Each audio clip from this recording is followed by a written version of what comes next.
Hello, welcome you to Abbav, and this is lecture number 5 of the basic organic chemistry series. ये series खत्म होने के बाद जब खत्म हो जाएगा then we will discuss question answers and उसके ऊपर मैं एक अलग वीडियो बनाऊंगा सिर्फ क्वेश्चन सॉल्व करने के लिए बेसिक ऑर्गेनिक केमिस्ट्री के ऊपर। चलिए अभी हम देखते हैं। अभी तक हमने जितने भी कोवैलेंट बॉन्ड्स देखे हैं दोज आर सिग्मा बॉन्ड्स या फिर पाई बॉन्ड्स। एंड कोई भी बॉन्ड हो, सिग्मा बॉन्ड या पाई बॉन्ड, क्या होता है, दोनों ऑर्बिटल जब ओवरलैप करते हैं दोनों में एक एक इलेक्ट्रॉन रहता है और वो दोनों एक एक इलेक्ट्रॉन मिलके ही एक बॉन्ड फॉर्म होता है। सो कोई भी एक बॉन्ड में टोटली 2 इलेक्ट्रॉन रहेगा। But the problem is we have assumed कि ये दोनों electron is equally shared by the atoms which are forming this sigma bond. A और बी ये दोनों एटम मिलके अगर एक बॉन्ड फॉर्म हो रहा है और ए बी मॉलिक्यूल जनरेट हो रहा है तो उस बॉन्ड में ये दोनों इलेक्ट्रॉन इक्वली शेयर्ड रहेगा, ये हमने एज्यूम किया था। But that is not the case every time and that's where polarisation comes into picture. Polarisation का कंसेप्ट इसीलिए आता है क्योंकि there is an electronegativity difference. Electronegativity difference between the atoms जो कि बॉन्ड फॉर्म कर रहा है। For example HCl, hydrogen chloride, इनके बीच में भी जो बॉन्ड है that bond is covalent. But hydrogen का इलेक्ट्रोनेगेटिविटी कितना है, दैट इज 2.1 एंड फ्लोरीन का electronegativity is around 3.1. So there is a big electronegativity difference between hydrogen and chlorine and that is why बीच में जो इलेक्ट्रॉन्स सिमिलरली शेयर होने चाहिए थे वो दोनों इलेक्ट्रॉन्स एक्चुअली थोड़ा बहुत क्लोरीन के तरफ एडजस्ट होके रहेगा। एंड एज ए रिजल्ट अगर हम HCl मॉलिक्यूल को अगर एक प्रॉपर स्फीयर के तौर पे इमेजिन कर रहे थे तो वो अब क्या हो जाएगा, अब that will become a dipole. Dipole means जहां पे एक तरफ नेगेटिव चार्जेस एक्यूमुलेट है एंड एज ए रिजल्ट दूसरे तरफ नेगेटिव चार्ज की कमी है, मतलब पॉजिटिव चार्ज एक्यूमुलेट है। And in most of the cases हम delta minus and delta plus इस तरीके से इसको रिप्रेजेंट करते हैं डाइपोल को। And for this kind of polarisability, generation होता है dipole moment.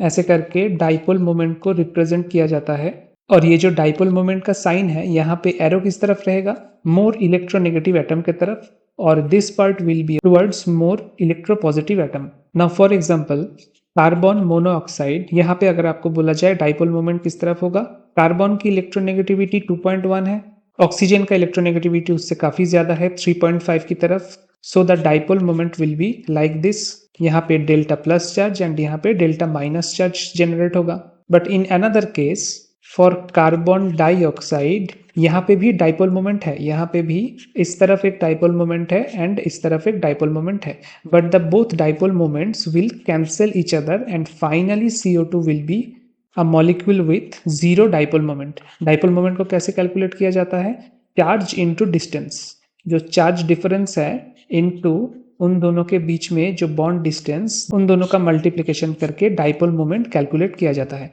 So that is a topic of inorganic chemistry, मैं तब पढ़ाऊंगा इनऑर्गेनिक केमिस्ट्री के वक्त। अब आप देखो ऑर्गेनिक केमिस्ट्री में डाइपोल मोमेंट किस किस चीज को अफेक्ट करता है। Dipole moment affects one of the macroscopic property called boiling point. Boiling point को डाइपोल मोमेंट अफेक्ट करता है कैसे, suppose we have a molecule dichloroethene, ठीक है, डाइक्लोरोइथिन और डाइक्लोरोइथिलीन आप चाहे कैसे भी बोलो, इसका मतलब क्या है, स्ट्रक्चर क्या है, this is the molecule C double bond C है। अब यहाँ पे एक क्लोरीन है, एक हाइड्रोजन है, यहाँ पे भी एक क्लोरीन है, एक हाइड्रोजन है, ये क्या हो गया dichloroethylene. But this is particularly that transform, क्योंकि यहाँ पे क्लोरीन और फ्लोरीन ये दोनों ऑपोजिट साइड में है डबल बॉन्ड के, और हाइड्रोजन ये भी दोनों ऑपोजिट साइड में है। तो और एक कन्फर्मेशन क्या हो सकता है, दैट विल बी क्लोरीन दोनों एक तरफ रहेगा, दैट इज सीस अरेंजमेंट। अब इन दोनों में आप बताओ बॉइलिंग पॉइंट का ऑर्डर क्या होगा। बॉइलिंग पॉइंट का ऑर्डर देखने के लिए हमें देखना पड़ेगा कि इन दोनों में डाइपोल मोमेंट किसका ज्यादा है। अब देखो in case of cis there is a dipole moment here and there is a dipole moment here, तो इन दोनों का एक रिजल्टेंट डाइपोल मोमेंट है बीच में।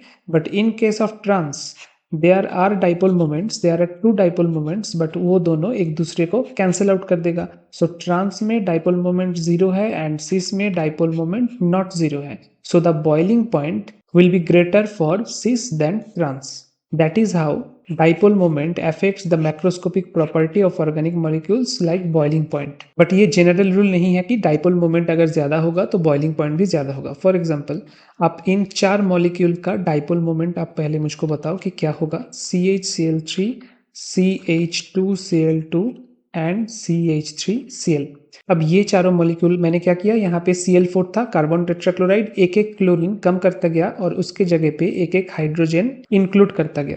सो हमारे पास 4 मॉलिक्यूल आया. चारों में सिमिलरिटी क्या है कि चारों का ही अरेंजमेंट होगा टेट्राहेड्रल अरेंजमेंट. टेट्राहेड्रल कोई भी चीज को हम कैसे रिप्रेजेंट करते हैं, आप पहले एक क्यूब ड्रॉ कर लो. क्यूब ड्रॉ करके अब बस ये ध्यान रखो कि क्यूब के ऊपर भी 4 कॉर्नर्स है एंड क्यूब के नीचे भी, नीचे के प्लेन में भी 4 कॉर्नर्स है. आप ऊपर से दो कोई भी ऑपोजिट कॉर्नर को देखो, यहाँ पे एक कॉर्नर है और यहाँ पे एक कॉर्नर. अब हम नीचे के प्लेन में जो 4 कॉर्नर्स है वहां से भी हम दो ऑपोजिट कॉर्नर्स को चूज करेंगे which are not along to these 2 corners. मतलब हम ये दोनों कॉर्नर्स को चूज करेंगे. अब आप क्यूब के बीच में सेंटर में से इन चारों डॉट्स को अगर कनेक्ट करते हो तो वो जो फॉर्मेशन बनाएगा, जो अरेंजमेंट बनाएगा, that will be a tetrahedral arrangement. तो यहाँ पे आप कार्बन टेट्राक्लोराइड को रख के देखो. कार्बन, यहाँ पे एक Cl, यहाँ पे एक Cl, यहाँ पे Cl और यहाँ पे Cl, कार्बन टेट्राक्लोराइड. तो क्या होगा कार्बन टेट्राक्लोराइड का डाइपोल मोमेंट? ऐसा नहीं है कि पहले से ही इसका 0 डाइपोल मोमेंट है. इसका 4 जो अलग अलग बॉन्ड है वो 4 अलग बॉन्ड में 4 अलग डाइपोल मोमेंट है. बट द प्रॉब्लम इज वो 4 डाइपोल मोमेंट एक दूसरे को कैंसल आउट कर देगा. सो इसका डाइपोल मोमेंट हो जाएगा 0. अब इन केस ऑफ CHCl3, यहाँ पे एक डाइपोल मोमेंट जनरेट हुआ है कार्बन से क्लोरीन के तरफ, यहाँ पे भी एक डाइपोल मोमेंट जनरेट हुआ है और इन दोनों का एक रिजल्टेंट डाइपोल मोमेंट है. बट द प्रॉब्लम इज यहाँ पे जो डाइपोल मोमेंट जनरेट हुआ है CCl का, that is somewhat opposite of this dipole moment. तो इस डाइपोल मोमेंट को ये वाला डाइपोल मोमेंट थोड़ा सा कैंसिल आउट कर देगा और बाकी कौन सा एक डाइपोल मोमेंट है, CH डाइपोल मोमेंट, जो कि हाइड्रोजन से कार्बन की तरफ है क्योंकि कार्बन का electronegativity is more than hydrogen electronegativity. ठीक है, तो यहाँ पे CH डाइपोल मोमेंट कितना है, हमारे पास एक डाइपोल मोमेंट है CH का फ्रॉम हाइड्रोजन टू कार्बन. अब दूसरे मॉलिक्यूल में आते हैं जहाँ पे 2 हाइड्रोजन है और 2 क्लोरीन है.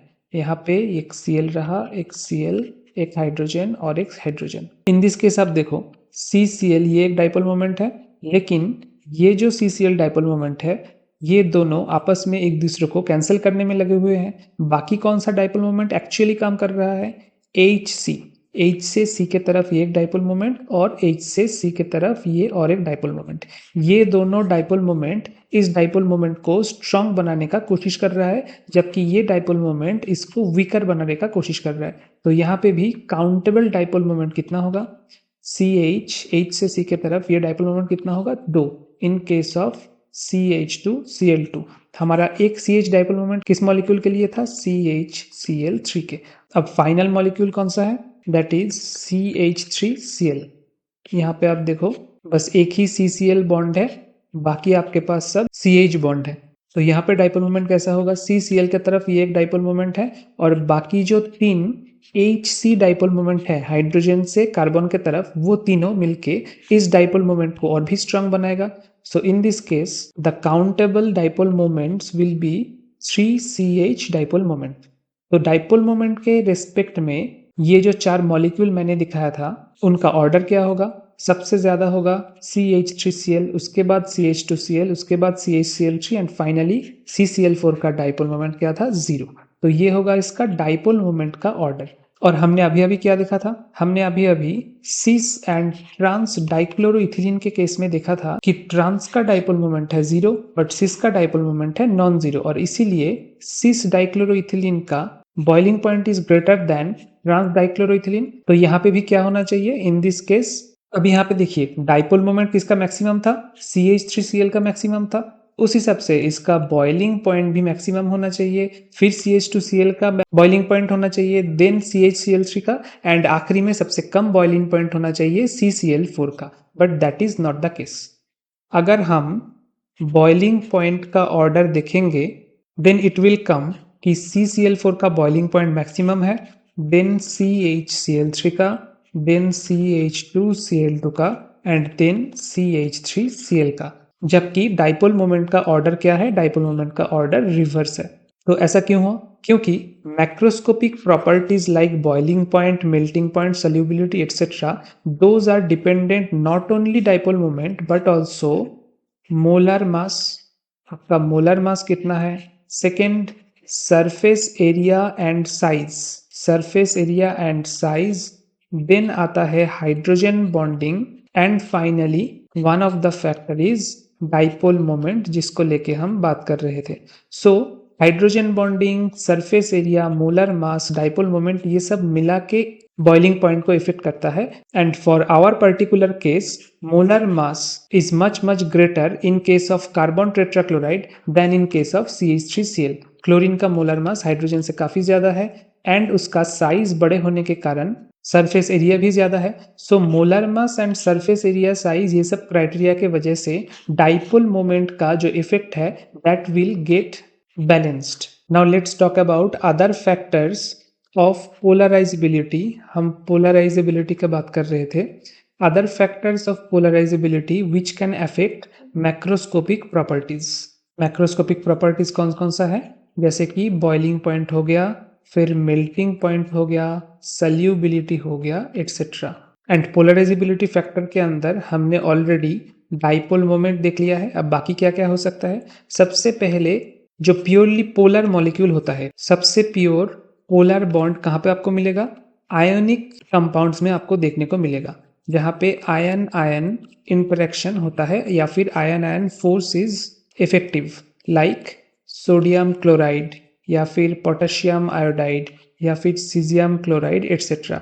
इन this cases there is no case of covalent bond. यहाँ पे प्योरली आयनिक बॉन्ड फॉर्म होता है, जहाँ पे सोडियम एक स्पीसीज कंप्लीटली पॉजिटिव चार्ज लेके रहता है और दूसरा स्पीसीज कंप्लीटली नेगेटिव चार्ज लेके रहता है। And that is why this is maximum ion ion force का जो स्ट्रेंथ है that is maximum strength. And for that reason ये फैक्टर है और ये रिजल्ट है। तो अगर पोलराइजेबिलिटी मैक्सिमम होगा यानी कि कंप्लीटली प्योर पोलर कंपाउंड होगा तो उसका बॉइलिंग पॉइंट, मेल्टिंग पॉइंट भी मैक्सिमम होगा और सॉल्युबिलिटी भी in polar solvent like H2O maximum होगा। So strength wise, boiling point, melting point wise हमारे पास फर्स्ट कंपाउंड क्या है? Ionic compound. उसके बाद क्या आएगा? नेचुरली उसके बाद आएगा कोवैलेंट कंपाउंड। देन उसके बाद क्या आएगा? Then comes some intermolecular forces. Intermolecular forces के अंदर बहुत टाइप के फोर्स है, जैसे कि first is ion dipole force या ion dipole interaction. Ion dipole interaction में क्या होता है? डाइपोल मैंने क्या कहा था? Dipole is a type of molecule जहां पे एक तरफ डेल्टा माइनस चार्ज रहेगा और एक तरफ डेल्टा प्लस चार्ज रहेगा। For example water. वाटर के केस में आप ऐसे लिख सकते हो, ये है वाटर का स्ट्रक्चर। अब यहाँ पे दो लोन पेयर है तो ऑब्वियसली ऑक्सीजन के ऊपर एक डेल्टा नेगेटिव चार्ज रहेगा और ये दोनों हाइड्रोजन के ऊपर एक डेल्टा प्लस चार्ज रहेगा। ऑक्सीजन का इलेक्ट्रोनेगेटिविटी हाइड्रोजन से काफी ज्यादा है। सो H2O मॉलिक्यूल को हम ऐसे इमेजिन कर सकते हैं, H2O मॉलिक्यूल को हम एज ए डाइपोल इमेजिन कर सकते हैं, जहां पे एक तरफ है डेल्टा माइनस और एक तरफ है डेल्टा प्लस। अब आप सोचो कोई भी आयन जैसे कि सोडियम प्लस आयन, ये अगर पानी में है, सोडियम प्लस आयन अगर पानी में है तो बाकी H2O मॉलिक्यूल्स इसके साथ कैसे इंटरेक्ट करेगा? सोडियम के प्लस है पॉजिटिव चार्ज, तो वाटर का एज ए डाइपोल जो नेगेटिव पार्ट है, नेगेटिव पार्ट कौन सा है? ये ऑक्सीजन वाला पार्ट नेगेटिव है। सो वो रहेगा सोडियम को सराउंड करके और बाकी जो दो हाइड्रोजन्स है वो हाइड्रोजन ऐसे अटैच रहेगा ऑक्सीजन से ताकि वो सोडियम से मैक्सिमम डिस्टेंस में रह सके। ऑक्सीजन यानी कि डेल्टा माइनस चार्ज करीब रहेगा सोडियम प्लस के और हाइड्रोजन का डेल्टा प्लस चार्ज सोडियम से डिस्टेंस में रहेगा। सो यहाँ पे आप देखो, ये अगर एक डाइपोल है, ये अगर एक डाइपोल है, ये भी एक डाइपोल है, तो इन सब डाइपोल्स में सोडियम के नियर बाई में क्या है? ऑक्सीजन यानी कि डेल्टा माइनस चार्ज है and this is called ion dipole interaction. और ऐसा नहीं कि सिर्फ पॉजिटिव आयन से डिजल्व होगा यानी कि K प्लस या फिर Na प्लस डिजल्व होगा तो ही ये हमको देखने को मिलेगा ion dipole interaction. Sodium chloride जब हम डिजल्व करते हैं तो उसका नेगेटिव पार्ट भी रहता है Cl माइनस, तो इन दैट केस क्या होगा? इन दैट केस जो वाटर मॉलिक्यूल का हाइड्रोजन यानी कि डेल्टा प्लस चार्ज है वो क्लोरीन के सामने रहेगा और ऑक्सीजन मैक्सिमम डिस्टेंस में रहेगा। तो this also a dipole ion interaction, क्योंकि क्लोरीन के पास नेगेटिव चार्ज है तो डेल्टा प्लस चार्जेस क्लोरीन को सराउंड करके रहेगा जो कि हाइड्रोजन से आ रहा है। So this is called ion dipole interaction. And उसके बाद नेक्स्ट इंटरमोलिकुलर फोर्स कौन है? Second intermolecular force is dipole dipole interaction. यहाँ पे कोई आयन नहीं है, ये है dipole dipole interaction which can be seen in acetone या फिर एसीटल्डिहाइड या फिर आपको CH3Cl मिथाइल क्लोराइड यहाँ पे भी देखने को मिलेगा। एसीटोन एंड एसीटल्डिहाइड में कॉमन क्या है? कॉमन है इन दोनों में ही C डबल बॉन्ड O, ये बॉन्ड एग्जिस्ट करता है। अब C डबल बॉन्ड O में जाहिर सी बात है ऑक्सीजन का इलेक्ट्रोनेगेटिविटी क्योंकि कार्बन से ज्यादा है तो यहाँ पे एक डेल्टा माइनस चार्ज रहेगा और यहाँ पे एक डेल्टा प्लस चार्ज रहेगा। सो एसीटल्डिहाइड यानी कि CH3 यहाँ पे H होगा, या फिर कीटोन एसीटोन मतलब यहाँ पे CH3 रहेगा। तो चाहे एसीटल्डिहाइड हो या एसीटोन हो, in that cases those molecules are already a dipole, delta minus और यहाँ पे डेल्टा प्लस मतलब C डबल बॉन्ड O। तो दूसरा मॉलिक्यूल जब रहेगा इसके सामने, दूसरा एसीटल्डिहाइड का मॉलिक्यूल जब इसके सामने रहेगा तो उसका डेल्टा प्लस चार्ज इसका जो डेल्टा माइनस चार्ज है उसको अपने तरफ अट्रैक्ट करके रखेगा and that is called dipole dipole interaction. This is called dipole dipole interaction. CH3Cl में कैसा होगा? CH3Cl तो ऑब्वियसली क्लोरीन का इलेक्ट्रोनेगेटिविटी कार्बन से ज्यादा है तो यहाँ पे एक डेल्टा प्लस चार्ज और यहाँ पे एक डेल्टा माइनस चार्ज रहेगा। इसके सामने अगर और एक मॉलिक्यूल है CH3Cl का तो यहाँ पे एक डेल्टा प्लस चार्ज है, यहाँ पे एक डेल्टा माइनस चार्ज है। So there will be an interaction which is called dipole dipole interaction. And in दोनों इंटरेक्शन में ion dipole interaction and dipole dipole interaction में ion dipole is more stronger. तो यहाँ पे हम जो लिस्ट बना रहे थे वहां पे लिखते हैं ion dipole is more stronger than dipole dipole interaction. हमने बीच में एक जगह गैप छोड़ा है, क्यों छोड़ा है मैं अभी बताता हूँ। थर्ड जो इंटरमोलिकुलर फोर्सेस है that is called hydrogen bonding. Hydrogen bonding is much more greater force than ion dipole या फिर डाइपोल डाइपोल इंटरेक्शन। ठीक है, इसीलिए ये गैप हमने छोड़ा था तो अब इसको फिलअप कर देते हैं हाइड्रोजन बॉन्डिंग के लिए। This is for hydrogen bonding. अब हाइड्रोजन बॉन्ड कब फॉर्म होता है? हाइड्रोजन बॉन्ड फॉर्म होने का क्राइटेरिया है कि हाइड्रोजन के साथ इलेक्ट्रोनेगेटिव एटम नाइट्रोजन या फिर ऑक्सीजन या फिर फ्लोरीन इस टाइप के इलेक्ट्रोनेगेटिव एटम का प्रॉक्सिमिटी होना चाहिए। प्रॉक्सिमिटी या विसिनिटी इन दोनों का मतलब सेम है, मतलब है नियर बाई पोजिशन। सोल्यूशन में या कोई मीडियम में अगर हाइड्रोजन के साथ एक मॉलिक्यूल का हाइड्रोजन एटम के साथ दूसरे मॉलिक्यूल का नाइट्रोजन या फिर ऑक्सीजन या फिर क्लोरीन या फिर और कोई इलेक्ट्रोनेगेटिव एटम अगर नजदीक में यानी कि प्रॉक्सिमिटी या विसिनिटी में रहे, उसके अंदर जो इंटर मॉलिक्यूलर अट्रैक्शन फॉर्म होता है that is called hydrogen bonding. और उसको हम ऐसे डैश्ड लाइन से दिखाते हैं। हाइड्रोजन बॉन्डिंग को ऐसे दिखाते हैं डैश लाइन से। बाकी को हम ऐसे भी दिखाएंगे तो चलेगा, लेकिन हाइड्रोजन बॉन्डिंग को ऐसे दिखाना पड़ता है और डाइपोल को ऐसे दिखाना पड़ता है, ये आप ध्यान रखना। सो हाइड्रोजन बॉन्डिंग किन केसेस में होगा? For example alcohol, ROH। Alcohol अपने में ही इंटरमॉलिक्यूलर हाइड्रोजन बॉन्डिंग फॉर्म करता है। जैसे कि एक एल्कोहल का हाइड्रोजन दूसरे एल्कोहल का जो ऑक्सीजन है उसके बीच में हाइड्रोजन बॉन्डिंग फॉर्म करेगा। फिर कोई थर्ड मॉलिक्यूल ऑफ अल्कोहल, कोई थर्ड मॉलिक्यूल ऑफ अल्कोहल इसके ऑक्सीजन के साथ अपने हाइड्रोजन का हाइड्रोजन बॉन्डिंग फॉर्म करेगा। तो इस तरीके से अल्कोहल सॉल्यूशन में फॉर इंटरमॉलिक्यूलर, इसको बोलते हैं इंटरमॉलिक्यूलर H बॉन्डिंग। तो इंटरमॉलिक्यूलर H बॉन्डिंग के लिए अल्कोहल सॉल्यूशन का बॉइलिंग पॉइंट काफी ज्यादा होता है इंटरमॉलिक्यूलर हाइड्रोजन बॉन्डिंग के वजह से। Similarly ammonia solution, ammonia solution में भी NH3, लेकिन दूसरा जो अमोनिया मॉलिक्यूल है उसका हाइड्रोजन के साथ इसका नाइट्रोजन, सो ये हाइड्रोजन बॉन्ड फॉर्म करके रहेगा। सिमिलरली सॉल्यूशन में और जो अमोनिया मॉलिक्यूल्स है उसके नाइट्रोजन के साथ इसका हाइड्रोजन, ये भी हाइड्रोजन बॉन्ड फॉर्म करके रहेगा। तो अमोनिया भी अपने में हाइड्रोजन बॉन्ड फॉर्म करके रहता है। सो यहाँ पे हाइड्रोजन के साथ इलेक्ट्रोनेगेटिव एटम कौन सा बॉन्ड हो रहा है? Nitrogen. And this is also a case of intermolecular hydrogen bonding. ठीक है, इंटरमॉलिक्यूलर। अब हम देखेंगे इंट्रामॉलिक्यूलर हाइड्रोजन बॉन्डिंग कैसा होता है। For example सैलिसाइल्डिहाइड। सैलिसाइल्डिहाइड में क्या है? एक तरफ है CHO और दूसरे तरफ है OH ग्रुप। अब यहाँ पे आप बताओ, एक ही मॉलिक्यूल है, एक ही मॉलिक्यूल में आपको एक इलेक्ट्रोनेगेटिव एंड मिल गया और एक ऐसा एंड मिल गया जहाँ पे हाइड्रोजन है, तो यहाँ पे हाइड्रोजन बॉन्डिंग फॉर्म होगा and this is called intramolecular hydrogen bonding, ना कि इंटर। एंड आयनिक बॉन्ड के बाद कोवेलेंट बॉन्ड है और उसके बाद ही हाइड्रोजन बॉन्डिंग का प्लेस है in terms of strength. In terms of bond strength ionic bond है मैक्सिमम, उसके बाद कोवेलेंट बॉन्ड एंड उसके बाद हाइड्रोजन बॉन्ड, और उसके बाद क्या है, उसके बाद है आयन डाइपोल एंड उसके बाद है डाइपोल डाइपोल। अब फाइनली जो इंटरमॉलिक्यूलर फोर्स है that is the weakest force and that is called London forces या फिर लंडन डिस्पर्शन फोर्स। इसका और भी एक नाम है, इसका नाम है transient dipole, transient dipole force. Transient मतलब मोमेंटरी या फिर टेम्पोररी, इसका मतलब है मोमेंटरी या फिर टेम्पोररी। नाम के अंदर ही छुपा हुआ है कि ये वीक क्यों है, क्योंकि लंडन डिस्पर्शन फोर्स में क्या होता है कि आपके पास बिल्कुल ही नॉन पोलर कोई मॉलिक्यूल है, फॉर एग्जांपल मीथेन। मीथेन का डाइपोल मोमेंट 0 है और कार्बन का इलेक्ट्रोनेगेटिविटी है 2.1 और कार्बन का है 2.5 और हाइड्रोजन का है 2.1, मतलब इलेक्ट्रोनेगेटिविटी डिफरेंस भी उतना ज्यादा नहीं है CH बॉन्ड का।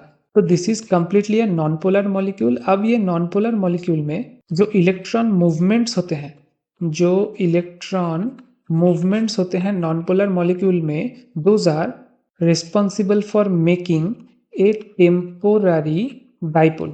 टेम्पोररी डाइपोल कैसे फॉर्म करता है, इलेक्ट्रॉन अगर कॉन्स्टेंटली मूव होता रहेगा तो टेम्पोररीली ऐसा हो सकता है कि इलेक्ट्रॉन क्लाउड एक तरफ आ जाए और पॉजिटिव जितने भी क्लाउड है वो दूसरे तरफ आ जाए, तो ये क्या हो गया, ये एक डाइपोल जनरेट हो गया। यहाँ पे डेल्टा माइनस, ये डेल्टा प्लस, ये तुरंत टूट भी जाएगा क्योंकि इलेक्ट्रॉन मूवमेंट हमेशा चलता रहेगा और ये चार्जेस वापस अपने में रीअरेंज करके इस डाइपोल को तोड़ देगा। So ultimately this is a temporary dipole and ये टेम्पोररी डाइपोल के वजह से दो मीथेन मॉलिक्यूल के बीच में, दो टेम्पोररी डाइपोल के वजह से जो इंटरेक्शन होता है that is called London dispersion force.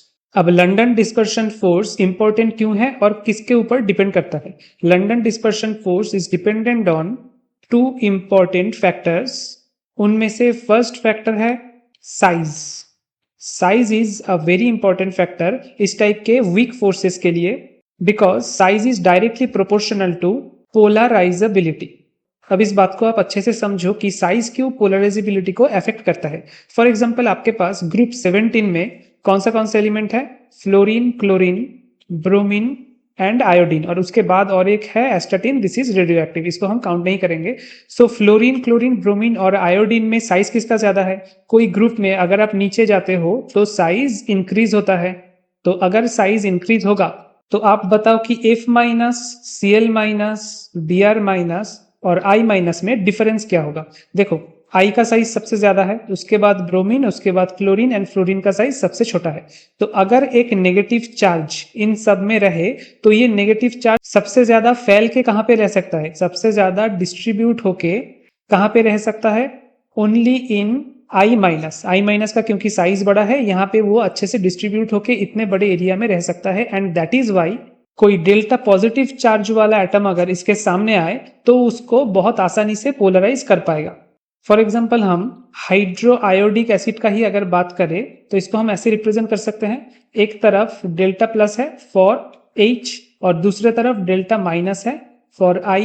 इस तरीके से हम हाइड्रो आयोडिक एसिड मॉलिक्यूल को एज्यूम कर सकते हैं। अब क्योंकि आयोडीन का साइज ज्यादा है, इसका साइज भी ज्यादा होगा एज कंपेयर टू HCl और HBr। वहां पे क्या होगा, क्योंकि क्लोरीन माइनस का साइज बहुत छोटा है तो उसका भी साइज बहुत छोटा होगा, एक तरफ डेल्टा प्लस और एक तरफ डेल्टा माइनस, और इसका पोलराइजेबिलिटी होगा कम देन हाइड्रो आयोडिक एसिड। अब एक हाइड्रो आयोडिक एसिड दूसरे हाइड्रो आयोडिक एसिड के अगर सामने आए तो इस तरफ डेल्टा प्लस, इस तरफ डेल्टा माइनस, और यहाँ पे डेल्टा माइनस, यहाँ पे delta plus. This is for H, this is for I, this is for H and this is for I। तो ऐसे बहुत सारा HI मॉलिक्यूल्स एक दूसरे के साथ अगर आए तो उनके बीच में क्या होगा, उनके बीच में एक लंडन डिस्पर्शन फोर्स जनरेट होगा जिसके लिए HI का boiling point is greater then HBr और उसका boiling point is greater then HCl। सो इसी तरीके से साइज पोलराइजेबिलिटी को डायरेक्टली अफेक्ट करता है और पोलराइजेबिलिटी डायरेक्टली बॉइलिंग पॉइंट जैसा मैक्रोस्कोपिक प्रॉपर्टी को अफेक्ट करता है। अब एक चीज आप ध्यान से देखो, मैंने यहाँ पे लिखा कि HI का boiling point is greater then HBr और HBr का boiling point is greater then HCl, लेकिन मैंने उसके बाद HF नहीं लिखा। पोलराइजेबिलिटी सबसे कम किसका है? HF का। तो उस हिसाब से HF सबसे नीचे रहना चाहिए था, मतलब HF का बॉइलिंग पॉइंट लोएस्ट होना चाहिए था। बट ऑन द कॉन्ट्ररी क्या होता है इस सीरीज में, boiling point of HF is highest, और उसके बाद ये बाकी तीन का सीरीज आता है, HF, HBr और HCl। और इसका रीजन क्या है? इसका रीजन है, मैंने पहले ही आपको बताया था कि बॉइलिंग पॉइंट सिर्फ एक या दो चीजों के ऊपर डिपेंड नहीं करता, ये चार चीजों के ऊपर डिपेंड करता है। One is molar mass, second is surface area and size, third is hydrogen bonding and fourth is dipole moment. तो थर्ड पे आप गौर कीजिए, हाइड्रोजन बॉन्डिंग। HF में क्या है? HF में फ्लोरीन है वेरी इलेक्ट्रोनेगेटिव एटम, और हाइड्रोजन बॉन्डिंग के लिए हमें इलेक्ट्रोनेगेटिव एटम ही चाहिए होता है। So there are hydrogen bondings between HF molecules, and that's why HF is very high boiling liquid, और इसीलिए HF का बॉइलिंग पॉइंट बाकियों से ज्यादा है। नाउ सेकेंड फैक्टर क्या है? मैंने कहा था कि लंदन डिस्पर्शन फोर्स दो फैक्टर के ऊपर डिपेंड करता है, depends on two important factor. एक हो गया साइज, साइज के ऊपर पोलराइजेबिलिटी डायरेक्टली प्रोपोर्शनल है, और साइज ज्यादा होगा तो उन मॉलिक्यूल्स के बीच में लंदन डिस्पर्शन फोर्स भी ज्यादा जनरेट होगा। Second important point is surface area. Surface area जितना ज्यादा होगा, पोलराइजेबिलिटी भी उतना ज्यादा होगा, और उसके साथ साथ डिस्पर्शन फोर्स भी उतना ज्यादा होगा। फॉर एग्जाम्पल C5H12, ये क्या है? पेंटेन मॉलिक्यूल है। इसको एक बार ड्रॉ करते हैं, CH3, CH2, CH2, CH2 and CH3। ये क्या हो गया? ये हो गया normal pentane molecule, straight chain pentane molecule. अब इसी पेंटेन मॉलिक्यूल को हम ऐसे भी ड्रॉ कर सकते हैं, C के साथ चारों तरफ एक एक CH3। इसको हम क्या बोलेंगे? इसको बोलेंगे हम नियोपेंटेन। अब इन दोनों का फॉर्मूला सेम है, फॉर्मूला सेम है मतलब मोलर मास बिल्कुल सेम है। और बॉइलिंग पॉइंट किसके ऊपर डिपेंड करता है? बॉइलिंग पॉइंट डिपेंड करता है सबसे पहले मोलर मास के ऊपर। अब यहाँ पे जब मोलर मास सेम हो गया तो हम क्या देखेंगे? तब हम जाएंगे लंदन डिस्पर्शन फोर्स के ऊपर। Dispersion force is directly proportional to polarizability and polarizability is directly proportional to surface area। तो यहाँ पे straight chain में हमेशा surface area is greater than compact molecule, ठीक है? straight chain में surface area compact molecule से ज्यादा होता है, तो boiling point किसका ज्यादा होगा? boiling point will be greater than neopentane। Normal pentane का बॉइलिंग पॉइंट नियोपेंटेन से ज्यादा होगा। सिमिलरली हेक्सेन का अगर बात किया जाए, C6H14, इसको हम तीन तरीके से रिप्रेजेंट करते हैं, फिर उनमें कंपेयर करेंगे। यहाँ पे CH, फिर CH2, CH2 और CH3। और एक तरीके से कैसे रिप्रेजेंट कर सकते हैं? CH3, CH3, CH3, CH3, अब बीच में यहाँ पे एक CH, यहाँ पे एक CH, और आखिरी हम ऐसे रिप्रेजेंट कर सकते हैं CH3, CH3, CH3, यहाँ पे CH2 और CH3। ये हेक्सेन का ही तीनों अलग अलग फॉर्म है, A, B और C, हम इसको एज्यूम करते हैं। अब आप बताओ कि बॉइलिंग पॉइंट का ऑर्डर क्या होगा? तीनों का ही फॉर्मूला है C6H14, मतलब मोलर मास तीनों का सेम होगा। मोलर मास से हम बॉइलिंग पॉइंट को जज नहीं कर पाएंगे, हाइड्रोजन बॉन्डिंग का भी कोई सवाल पैदा नहीं होता। तो हम जाएंगे लंदन डिस्पर्शन फोर्स में, इसको कंपेयर करेंगे। कैसे कंपेयर करेंगे? ए में क्या है? ए में है स्ट्रेट चेन, तो इसका सरफेस एरिया सबसे ज्यादा होगा। किससे ज्यादा होगा? बी से ज्यादा होगा सरफेस एरिया, और बी का सरफेस एरिया सी से भी ज्यादा होगा, क्योंकि सी है सबसे ज्यादा कॉम्पैक्ट मॉलिक्यूल, सबसे ज्यादा कॉम्पैक्ट रिप्रेजेंटेशन ऑफ C6H14। तो अगर सरफेस एरिया का ऑर्डर ऐसा है तो फिर लंदन डिस्पर्शन फोर्स का भी ऑर्डर ऐसा ही होगा। तो फिर बॉइलिंग पॉइंट और पोलराइजेबिलिटी का भी ऑर्डर ऐसा होगा, मतलब A has more boiling point than B and B has more boiling point than C। ठीक है, ये आप ध्यान रखना। अब इसके साथ एक इंटरेस्टिंग चीज, ये चारों टाइप का इंटरमोलिकुलर फोर्सेस हो गया, आयन डाइपोल हो गया, उसके बाद डाइपोल डाइपोल हो गया, उसके बाद हाइड्रोजन बॉन्डिंग हो गया, और उसके बाद अभी लंदन डिस्पर्शन फोर्स भी हो गया। और इनका स्ट्रेंथ क्या था? स्ट्रेंथ था हाइड्रोजन बॉन्डिंग का सबसे ज्यादा स्ट्रेंथ है बॉन्ड स्ट्रेंथ, उसके बाद आयन डाइपोल का, उसके बाद डाइपोल डाइपोल इंटरेक्शन का, और आखिरी में सबसे वीकेस्ट है लंदन डिस्पर्शन फोर्स। तो हम एक बना रहे थे सीरीज, ये रहा वो सीरीज। यहाँ पे आप देखो आयनिक बॉन्ड उसका सबसे ज्यादा स्ट्रेंथ है, फिर कोवेलेंट बॉन्ड, फिर हाइड्रोजन बॉन्ड, फिर आयन डाइपोल बॉन्ड, फिर डाइपोल डाइपोल, अभी आखिर में यहाँ पे क्या ऐड हो जाएगा, लंडन डिस्पर्शन फोर्स। तो ये सीरीज को आप ध्यान रखिएगा कि बॉन्ड स्ट्रेंथ इस तरफ कम होता जा रहा है, फोर्स या बॉन्ड स्ट्रेंथ। आपको मैंने बॉइलिंग पॉइंट बताया, पोलराइजेबिलिटी के ऊपर बॉइलिंग पॉइंट कैसे डिपेंड करता है और मोलर मास के ऊपर बॉइलिंग पॉइंट कैसे डिपेंड करता है। अब आप एक एनोमली देखो, that is of melting point. Melting point आप ये लिख के रखो कि melting point is directly proportional to compactness of the molecule.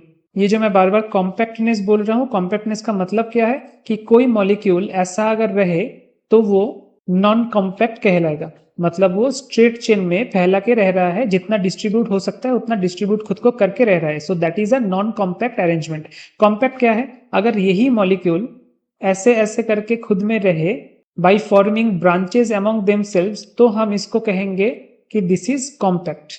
तो melting point is directly proportional to the compactness of molecule, यहीं पे डिफरेंस है। बॉइलिंग पॉइंट क्या था, बॉइलिंग पॉइंट था डायरेक्टली प्रोपोर्शनल टू पोलराइजेबिलिटी, यानी कि लंडन डिस्पर्शन फोर्स कितना है, यानी कि आखिरी में हमको क्या देखना पड़ रहा था, surface area, and that was proportional to straight chain. Straight chain अगर हो तो उसका बॉइलिंग पॉइंट ज्यादा था। So boiling point was inversely proportional to compactness of the molecule. Boiling point था कॉम्पैक्टनेस से इनवर्सली प्रोपोर्शनल, जबकि मेल्टिंग पॉइंट है कॉम्पैक्टनेस से डायरेक्टली प्रोपोर्शनल। तो क्या होगा इसका ऑर्डर, आप देखो यहाँ पे C5H12, ये जो मॉलिक्यूल था C5H12, इसका स्ट्रेट चेन कौन सा था, ये था नॉर्मल पेंटेन स्ट्रेट चेन, और ये था नियोपेंटेन। नियोपेंटेन तो बॉइलिंग पॉइंट था नियोपेंटेन का कम और नॉर्मल पेंटेन का ज्यादा। लेकिन अगर इसी का मेल्टिंग पॉइंट बोलने के लिए कहा जाए तो क्या होगा, नियोपेंटेन का मेल्टिंग पॉइंट ज्यादा होगा देन नॉर्मल पेंटेन, क्योंकि नियोपेंटेन क्या है, this is a compact form, ये आपको ध्यान रखना है। वैसे ही C6H12 के लिए, सॉरी C6H14 के लिए, इन तीनों में कंपैरिजन क्या होगा, मेल्टिंग पॉइंट का सबसे ज्यादा कॉम्पैक्ट कौन है, ये वाला है सबसे ज्यादा कॉम्पैक्ट, तो इसका मेल्टिंग पॉइंट सबसे ज्यादा होगा। एंड आखिरी में होगा ये जो स्ट्रेट चेन वाला हेक्सेन है, इसका मेल्टिंग पॉइंट। तो बॉइलिंग पॉइंट का ठीक रिवर्स हो जाएगा मेल्टिंग पॉइंट, तो ये आप ध्यान रखना। और साथ में ये भी ध्यान रखना, ये जो कॉम्पैक्टनेस का तुलना है, कंपैरिजन है, वो कब आएगा, melting point and boiling point they are directly proportional to molar mass। मतलब अगर आपको पूछा जाए कि हेक्सेन साथ में है हेप्टेन, फिर ऑक्टेन, नॉनेन और डेकेन, इन सब मॉलिक्यूल में, हेक्सेन के पहले आप चलो पेंटेन भी कर लो, पेंटेन, इन सब मॉलिक्यूल में melting point and boiling point का ऑर्डर क्या होगा, तो आंसर क्या होगा, सीधा सीधा आप मोलर मास से जज करोगे। डेकेन का मोलर मास सबसे ज्यादा है तो इसका मेल्टिंग एंड बॉइलिंग पॉइंट सबसे ज्यादा होगा, फिर नॉनेन का, ऑक्टेन का, हेप्टेन का, हेक्सेन का एंड आखिरी में पेंटेन का। तो मोलर मास अगर डिफरेंट है तो कोई प्रॉब्लम ही अराइज नहीं होगा, लेकिन अगर मोलर मास सेम है, जैसे कि इन दोनों केसेस में हुआ था कि तीनों का ही अरेंजमेंट, यहाँ पे तीनों का ही मोलर मास सेम है और यहाँ पे दोनों का ही, इन दोनों का ही मोलर मास सेम है, C5H12 और यहाँ पे है C6H14। मोलर मास अगर सेम है तब जाके हमको इस सिचुएशन में आना पड़ेगा कि melting point is directly proportional to compactness और boiling point is inversely proportional to compactness. ठीक है।